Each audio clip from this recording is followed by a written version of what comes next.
मित्रांनो, सीईटी मध्ये general knowledge आणि करंट अफेअर्स या सेक्शनमध्ये तुम्हाला गेल्या एका वर्षामधील करंट अफेअर्स विचारले जातात आणि या सिरीजमध्ये आपण सीईटी साठी महत्त्वाचे असणारे करंट अफेअर्स आणि त्यावरती आधारित एमसीक्यू पाहत आहोत. तर आजच्या या व्हिडिओमध्ये आपण फेब्रुवारी महिन्यातील महत्त्वाचे करंट अफेअर्स डिस्कस करणार आहोत. आणि विद्यार्थी मित्रांनो, जर तुम्ही ही पूर्ण सिरीज फॉलो केली तर तुम्हाला या व्यतिरिक्त सीईटी मध्ये कुठल्याही प्रकारचे प्रश्न विचारले जाणार नाहीत, कारण सीईटी मध्ये ज्या सर्व क्षेत्रामधून प्रश्न विचारले जातात ते सर्व प्रश्न आपण या सिरीज मध्ये कव्हर करत आहोत. तर हॅलो विद्यार्थी मित्रांनो, मी तुमचा एज्युकेटर अरविंद आणि तुमचं स्वागत आहे ग्लोबल ऑनलाईन मध्ये. मित्रांनो, जसं की आपल्याला माहिती आहे, महाराष्ट्रातल्या टॉपच्या गव्हर्नमेंट कॉलेजमध्ये ऍडमिशन घेण्यासाठी तुम्हाला 95 to 99% लागतात आणि त्यासाठी 16 फेब्रुवारी पासून ग्लोबल ऑनलाईन मध्ये क्रॅश कोर्सची बॅच सुरू होत आहे. या बॅच मध्ये परीक्षेपूर्वी तुमचा संपूर्ण सिलेबस कव्हर केला जाईल. इथे तुम्हाला मॉर्निंग आणि इव्हिनिंग अशा 2 सेशन्स मध्ये क्लासेस अवेलेबल असतील. जर तुम्हाला लाईव्ह क्लासेस अटेंड करणं पॉसिबल नसेल तर रेकॉर्डेड लेक्चर सुद्धा इथे दिले जातील. संपूर्ण अभ्यासक्रमाच्या नोट्स, मॉक टेस्ट आणि एमसीक्यूचा संच सुद्धा तुम्हाला या बॅच मध्ये मिळणार आहे. तर विद्यार्थी मित्रांनो, परीक्षेपूर्वी तुमचा संपूर्ण सिलेबस कव्हर करून तुमची रिव्हिजन घेतली जाईल आणि परीक्षेनंतर तुमच्या ऍडमिशन प्रोसेस मध्ये सुद्धा या बॅच मध्ये तुम्हाला गाईड केलं जाणार आहे. तर बॅचला जॉईन करण्यासाठी तुम्ही स्क्रीनवरती दिलेल्या नंबरवरती आजच व्हॉट्सअप करू शकता किंवा प्ले स्टोर वरती जाऊन तिथेही ग्लोबल ऑनलाईन ऍप मध्ये हा कोर्स तुम्ही जॉईन करू शकता. तर लवकरात लवकर या बॅचला जॉईन करा आणि महाराष्ट्रातल्या टॉपच्या गव्हर्नमेंट कॉलेजमध्ये ऍडमिशन घेण्याची तयारी अगदी आत्तापासूनच सुरू करा. तर विद्यार्थी मित्रांनो, सुरू करूया आजच्या प्रश्नांना. प्रश्न आहे, which city is the venue of 6th national crop nutrition summit 2026? 6वी राष्ट्रीय पीक पोषण परिषद 2026 कोणत्या शहरात आयोजित केली जाणार आहे? ऑप्शन्स आहेत न्यू दिल्ली, हैदराबाद, मुंबई आणि बेंगलुरू. तर विद्यार्थी मित्रांनो, 6वी राष्ट्रीय पीक पोषण परिषद आणि B2B प्रदर्शन 5 ते 6 फेब्रुवारी 2016 रोजी महाराष्ट्रातील मुंबई येथील national stock exchange Bandra Kurla complex येथे कन्व्हर्ज, कोलॅबोरेट आणि को क्रिएट या संकल्पनेखाली आयोजित केली जाणार आहे. भारतातील कृषी इनपुट क्षेत्र बळकट करण्यासाठी भारतीय मायक्रो फर्टिलायझर्स उत्पादक संघटनेतर्फे याचे आयोजन करण्यात आले आहे. So the 6th National Crop Nutrition Summit and B2B Expo will be held 5 and 6 February 2026 in Mumbai at the National Stock Exchange Bandra Kurla Complex, Maharashtra under the theme Converge, Collaborate and Co-Create. It is organized by Indian Micro Fertilizers Manufacturers Association to strengthen India's agri-input sector. So the correct answer is option C, Mumbai. पुढचा प्रश्न आहे, Hanle dark sky reserve is located in which state? Hanle dark sky reserve कोणत्या राज्यात स्थित आहे? Options आहेत सिक्कीम, लडाख, अरुणाचल प्रदेश आणि हिमाचल प्रदेश. तर विद्यार्थी मित्रांनो, Hanle dark sky reserve Ladakh मधील चांगथांग प्रदेशात सुमारे 4500 मीटर उंचीवरती स्थित असून डिसेंबर 2022 मध्ये भारतातील पहिले आंतरराष्ट्रीय डार्क स्काय रिझर्व म्हणून अधिसूचित करण्यात आले. यास बॉटल 1 श्रेणीतील आकाश लाभले असून भारतीय खगोल भौतिकी संस्थेद्वारे त्याचे व्यवस्थापन केले जाते. Hanle dark sky reserve is located about 4500 meters altitude in the Changthang region of Ladakh and was notified in the December 2022 as India's first international dark sky reserve. It has Bottle 1 category skies and is managed by the Indian Institute of Astrophysics. So the correct answer is option B, Ladakh. पुढचा प्रश्न आहे, the traditional practice known as पथारा और खोनी is primarily related to which activity? पात्रा किंवा खोनी म्हणून ओळखली जाणारी पारंपरिक पद्धत प्रामुख्याने कोणत्या क्रियाकल्पाशी संबंधित आहे? ऑप्शन्स आहेत community based rain water harvesting, समुदाय आधारित पावसाचे पाणी साठवण, underground storage of agricultural produce, कृषी उत्पन्नाची भूमिगत साठवण, शिफ्टिंग कल्टिवेशन इन हिली टेरेन्स, डोंगराळ प्रदेशातील स्थलांतरित शेती, preservation of forest produce using natural method, नैसर्गिक पद्धतीद्वारे उत्पादनाचे जतन करणे.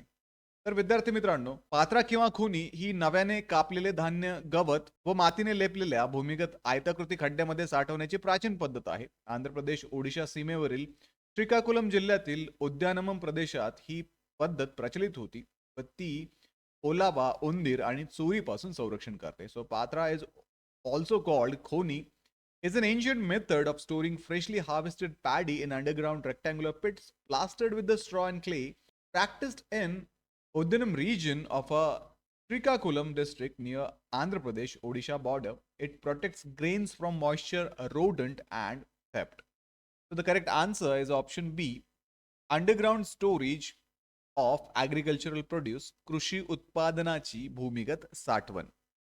पुढचा प्रश्न आहे, the open acreage licensing policy that is OALP was introduce as a part of which border policy framework. Open आर्केज लायसन्सिंग पॉलिसी कोणत्या व्यापक धोरणात्मक चौकटी अंतर्गत सुरू करण्यात आली? ऑप्शन्स आहेत, नॅशनल मिनरल पॉलिसी, राष्ट्रीय खनिज धोरण, hydrocarbon exploration and licensing policy, hydrocarbon अन्वेषण आणि परवाना धोरण, नॅशनल एनर्जी पॉलिसी, राष्ट्रीय ऊर्जा धोरण आणि नॅशनल ऑफशोर पॉलिसी, राष्ट्रीय सागरी धोरण.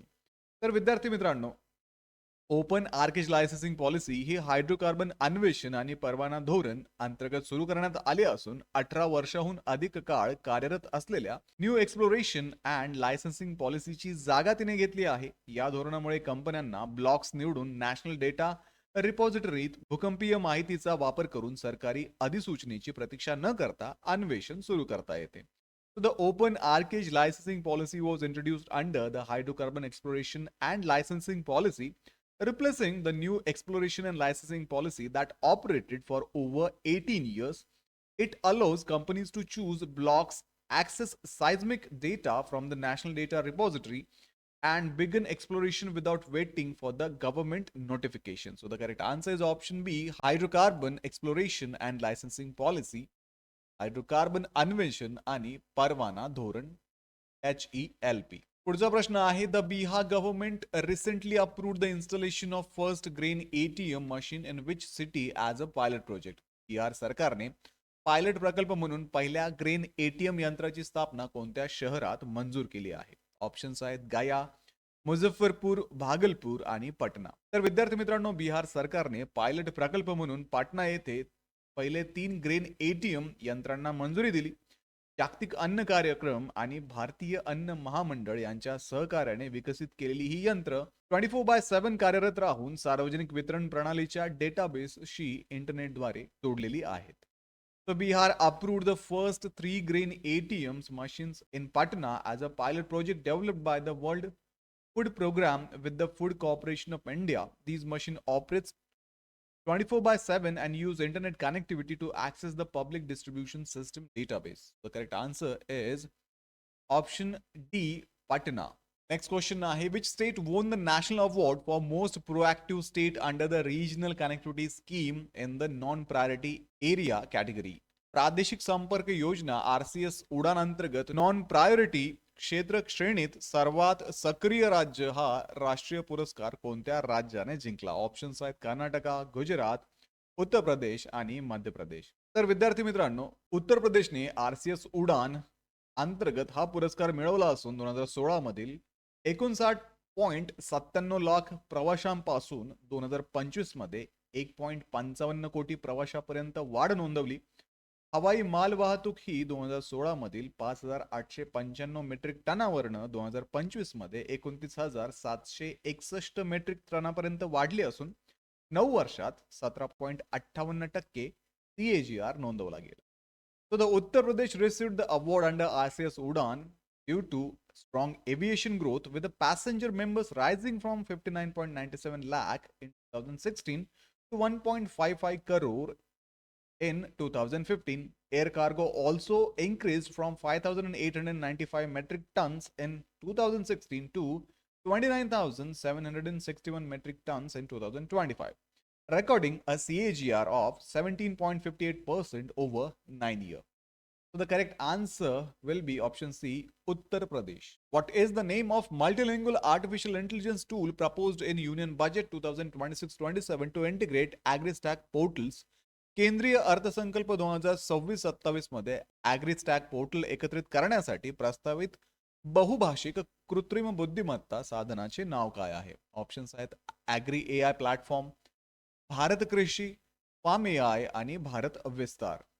तर विद्यार्थी मित्रांनो, भारत विस्तार हे केंद्रीय अर्थसंकल्प 2026-27 मध्ये जाहीर करण्यात आलेले बहुभाषिक AI आधारित व्यासपीठ आहे. हे ॲग्रीस्टॅक पोर्टल्स आणि ICAR पद्धती एकत्र करून शेतकऱ्यांना सानुकूलित व तात्काळ सल्ला प्रदान करेल. The Bharat Vistar was announced in Union Budget 2026-27 as a multilingual AI-powered platform. It will integrate AgriStack portal and ICAR practices to provide customized real-time advisory support to a farmer. Correct answer is option D, Bharat Vistar. Which two schemes were announced by the Union Finance Minister in the Union Budget 2026-27 for person with a disability? केंद्रीय अर्थसंकल्प 2026-27 मध्ये दिव्यांग व्यक्तींसाठी केंद्रीय अर्थमंत्र्यांनी कोणत्या दोन योजना जाहीर केल्या? ऑप्शन्स आहेत सुगम्य भारत योजना अँड पीएम कुशल विकास योजना, पीएम दक्ष योजना अँड समर्थ स्कीम, दिव्यांगजन कौशल योजना आणि दिव्यांग सहारा योजना, स्किल इंडिया आणि ॲक्सेसिबल इंडिया मोहीम. केंद्रीय अर्थसंकल्प 2026-27 मध्ये दिव्यांगजन कौशल्य योजना आणि दिव्यांग सहारा योजना जाहीर करण्यात आल्या. पहिली योजना सन्मानजनक उपजीविकेसाठी कौशल्य प्रशिक्षणावरती भर देते, तर दुसरी योजना आलिमको द्वारे प्रगत तंत्रज्ञान आणि एआयच्या सहाय्याने सहाय्यक उपकरणांच्या निर्मितीस बळकटी. So in the Union Budget 2026-27, Divyangajan Kaushal Yojana and Divyang Sahara Yojana were announced to support person with disabilities. The first focused on skill training for dignified livelihood, while the second strengthens Alimco for assistive device production using advanced technology and AI. The correct answer is option C, दिव्यांगजन कौशल्य योजना and दिव्यांग सहारा योजना. पुढचा प्रश्न आहे ज्ञान Bharatam mission is a flagship initiative of which ministry? ज्ञान भारतम मिशन कोणत्या मंत्रालयाची प्रमुख उपक्रम योजना आहे? ऑप्शन्स आहेत मिनिस्ट्री ऑफ कल्चर संस्कृती मंत्रालय, मिनिस्ट्री ऑफ एज्युकेशन शिक्षण मंत्रालय, मिनिस्ट्री ऑफ टुरिझम पर्यटन मंत्रालय आणि ministry of electronics and information technology electronics आणि माहिती तंत्रज्ञान मंत्रालय. तर विद्यार्थी मित्रांनो, ज्ञान भारतम मिशन ही केंद्रीय अर्थसंकल्प 2025-26 मध्ये जाहीर झालेली संस्कृती मंत्रालयाची प्रमुख योजना असून 2025 ते 31 या कालावधीसाठी 491.66 कोटी मंजूर करण्यात आलेले आहेत. या अंतर्गत 7.5 लाखाहून अधिक हस्तलिखितांचे डिजिटायझेशन झाले असून 1.29 लाख हस्तलिखिते पोर्टलवरती उपलब्ध आहे. So Gyan Bharatam launched in Union Budget 2025-26 is a Ministry of Culture initiative with 491.66 crore approved for 2025 to 31. It focuses on survey, digitization and preservation of a manuscript with over 7.5 lakh digitized and 1.29 lakh uploaded on the portal. The correct answer is option A, Ministry of Culture, Sanskriti Mantralaya. Which two states are involved in the Peniyar River dispute recently seen in news? अलीकडे चर्चेत असलेल्या पेन्नियार नदी वादात कोणती दोन राज्य सहभागी आहेत? ऑप्शन्स आहेत तामिळनाडू, कर्नाटका, आंध्र प्रदेश, तेलंगणा, बिहार, झारखंड आणि गुजरात, राजस्थान. तर 2018 मध्ये दाखल झालेल्या प्रकरणानंतर सर्वोच्च न्यायालयाने तामिळनाडू आणि कर्नाटक यांच्यातील पेन्नियार नदी वादासाठी न्यायाधिकरण स्थापन करण्याचे केंद्राला निर्देश दिले. दक्षिण पेन्नार नदी, दक्षिणा पिनाकिनी म्हणून ओळखली जाणारी ही नदी दोन्ही राज्यातून वाहते व ती आंतरराज्यीय राष्ट्रीय संपत्ती मानली जाते. The supreme court directed the centre to set up a tribunal for the Pennaiyar river dispute between Tamil Nadu and Karnataka. Following a case filed in 2018, the river, also called South Pennar or Dakshina Pinakini, flows through both states and is considered an interstate national asset. Correct answer is option A, Tamil Nadu and Karnataka.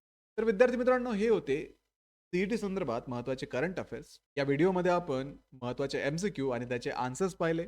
तर अशाच पद्धतीने या CET मध्ये चांगले percentile मिळवण्यासाठी global ऑनलाईनची live batch 16 फेब्रुवारीपासून सुरू होत आहे. या बॅच मध्ये तुम्हाला डेली लाईव्ह क्लासेस दिले जातील, रेकॉर्डेड व्हिडिओ लेक्चर्स इथे अवेलेबल असतील, संपूर्ण अभ्यासक्रमाच्या नोट्स, 50 पेक्षा अधिक मॉक टेस्ट आणि 2000 पेक्षा अधिक एमसीक्यू सुद्धा मला दिले जातील. तर विद्यार्थी मित्रांनो, या बॅच मध्ये एक्झाम पूर्वी तुमचा संपूर्ण सिलेबस कव्हर केला जाणार आहे आणि तुमची रिव्हिजन सुद्धा घेतली जाणार आहे. आणि हे क्लासेस इंटरॅक्टिव्ह स्वरूपाचे असून मॉर्निंग आणि इव्हिनिंग अशा 2 सेशन मध्ये हे क्लासेस होतात. तर स्क्रीनवरती दिलेल्या नंबरवरती आजच कॉन्टॅक्ट करा. बॅच जॉईन करून महाराष्ट्रातल्या टॉपच्या पीएड कॉलेजमध्ये ऍडमिशन घेण्याची तयारी अगदी आत्तापासूनच सुरू. तर विद्यार्थी मित्रांनो, व्हिडिओला लाईक करा, तुमच्या मित्रांना हा व्हिडिओ शेअर करा, ग्लोबल ऑनलाईनला आत्ताच सबस्क्राईब करा. भेटूया पुढच्या व्हिडिओमध्ये. तोपर्यंत एक्झामचं प्रिपरेशन सुरूच ठेवा.